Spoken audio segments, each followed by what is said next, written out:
आगे बढ़ाएंगे शो को। बाजार में हमने देखा है कि पिछले साल भर में या फिर उससे भी ज्यादा का समय ले लीजिए, डिफेंस शेयरों का जलवा रहा है।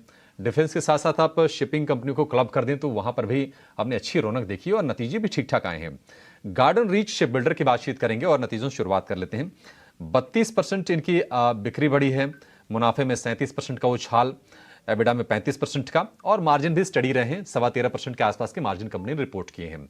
सरकारी कंपनी है, 24,000 करोड़ रुपए के आसपास की ऑर्डर बुक है। कंपनी की यहां से क्या योजनाएं हैं, नतीजों को कहां से पुश मिला, इस पर बातचीत करने के लिए खास मेहमान हमारे साथ जुड़ गए हैं। कंपनी के सीएमडी गार्डन रीच के रिटायर्ड कमोडोर पीआर हरी। मिस्टर हरी, बहुत शुक्रिया आपका समय देने के लिए। स्वागत है टीनो स्वदेश पर। सर, सबसे पहले आपसे ये जानना चाहेंगे कि ये नतीजे जो आपने पेश किए हैं, कहां से पुश मिला और आगे ऑर्डर की विजिबिलिटी अभी कितनी मजबूत है यहां से?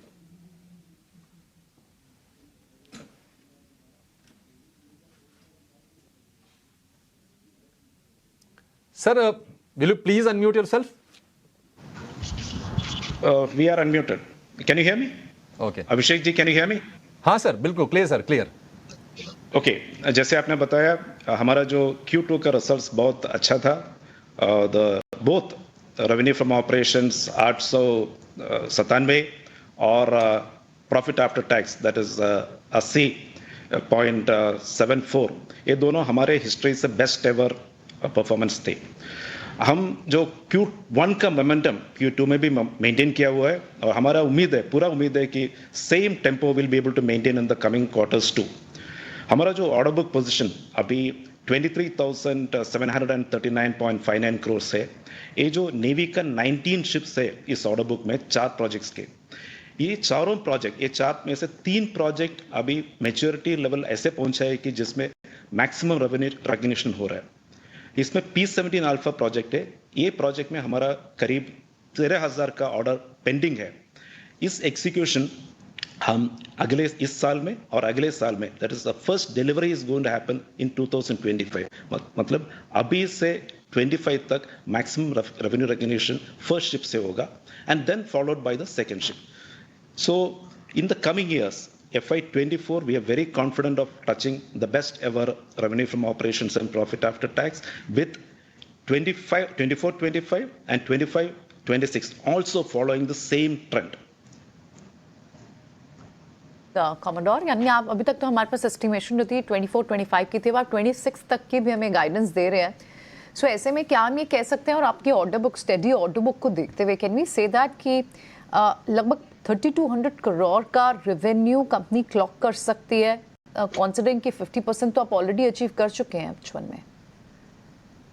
सी, अभी जो ऑर्डर बुक बचा है दैट इज 23,739।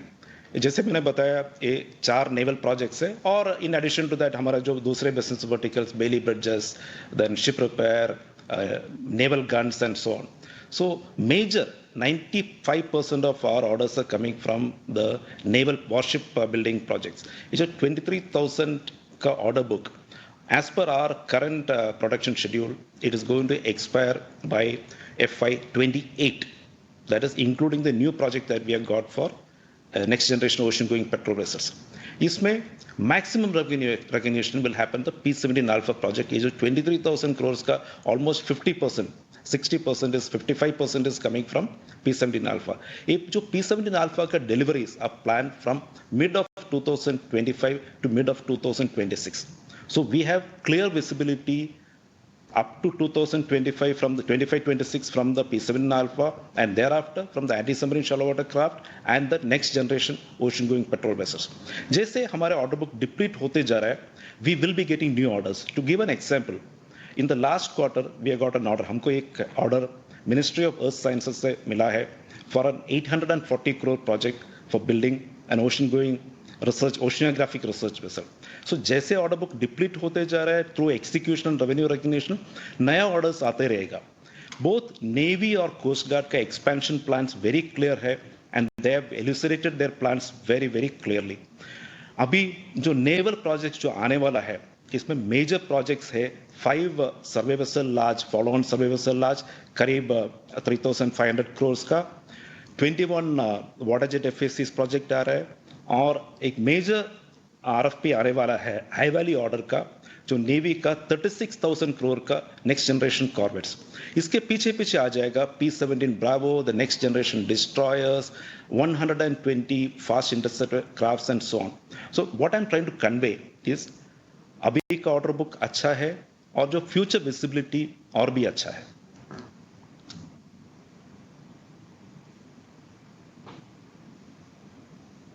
ठीक है मिस्टर हरी, पहले तो बहुत शुक्रिया, आप 18 स्वदेश को समय दे रहे हैं और केवल अर्निंग्स की बातचीत हो रही है और साथ ही आपके एक्सपेंशंस की भी. इसमें कोई दो राय नहीं है कि सर काफ़ी अच्छी ऑर्डर बुक आपकी है और आगे भी रहेगी. और मेरे पास जो जानकारी है कि आपकी जो बनाने की जो कैपेसिटी है वो 20 वारशिप एक साथ बनाने की है, जिसमें करीब 8 लार्ज और करीब 12 स्मॉल वारशिप्स बनाते हैं. सर इस कैपेसिटी को आपने और इंक्रीज़ किया है क्या? अगर मैं गलत हूँ तो आप मेरे को थोड़ा करेक्ट भी कीजिएगा. इस कैपेसिटी को और इंक्रीज कर रहे हैं आप? आप सही बोला. हमारा जो करंट कैपेसिटी है कंस्ट्रक्शन ऑफ 8 लार्ज वॉरशिप्स और 12 मीडियम या स्मॉल वॉरशिप, हम एक कैपेसिटी ऑगमेंट कर रहा है. हमारा एक डेडिकेटेड यूनिट है जो कलकत्ता पे है. हमारा एक्चुअली 3 शिप बिल्डिंग यूनिट पे है, उसमें से एक डेडिकेटेड यूनिट है हमने ईयरमार्क किया हुआ है स्मॉल और मीडियम साइज शिप्स के लिए. इस यूनिट में we are pumping in money and doing infrastructure augmentation. उधर ये जो पुराना ड्राई डॉक्स और स्लिपवेज, ये यूनिट हमने इंडियन वाटर ट्रांसपोर्ट कॉर्पोरेशन से लिया है. इसको रिफर्बिश करके ये जो करंट कैपेसिटी हम ऑगमेंट कर रहे हैं. इसके अलावा हमने 3 ड्राई डॉक, ये शिप बिल्डिंग में maximum infrastructure that is required is dry dock and building berths, that is building jetties. We have taken over 3 dry docks on long-term lease from the Kolkata Port Trust. इसके अलावा as a strategy, as a business strategy, we are also partnering through the PPP model with capable private shipyards to do concurrent construction of warships. So पहले हमारा जो captive facility है जो already existing है. Second is the expansion that we are doing within our facilities. Third is leasing of dry docks and building docks from KOPT, and fourth is the public-private model partnership that we are already executing with capable private shipyards. So capacity की वजह से for current load execution या future जो आने वाला है उसके लिए कोई limitation नहीं है.